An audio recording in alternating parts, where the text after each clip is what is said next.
Je dois dire que cet amendement, qu'il soit déposé par nos collègues les Républicains ou par nos collègues La République En Marche, était, je dois dire, prévisible.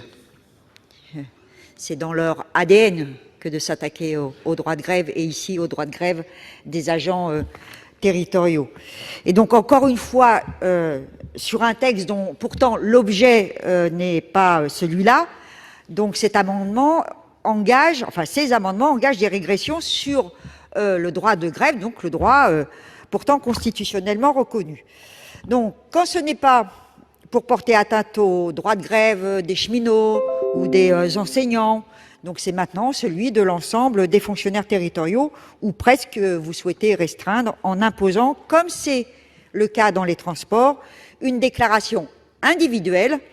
de grève 48 heures avant le début du mouvement. Alors, beaucoup de secteurs seront concernés, puisque vous visez la collecte et le traitement des déchets, des ménages, le transport public des personnes, l'aide au maintien à domicile, la restauration scolaire, l'aide aux personnes âgées ou handicapées, la protection des biens et des personnes, l'accueil des enfants de moins de 3 ans, l'accueil périscolaire, la gestion des équipements sportifs et la délivrance des titres d'état civil. Et donc, comme à chaque fois, nous vous opposons donc la réalité. Museler les agents du service public ne fera pas disparaître les causes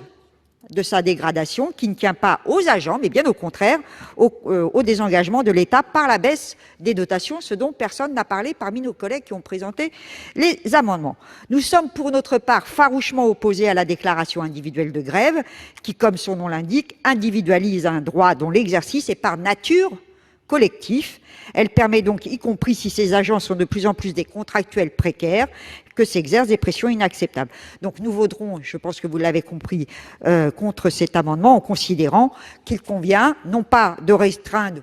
ou de limiter, pour reprendre vos propos, Madame Lavarde, un droit constitutionnel, mais bien au contraire et à l'inverse de ce que contient ce projet de loi, engager une véritable modernisation des instances de dialogue social pour améliorer le service rendu aux usagers.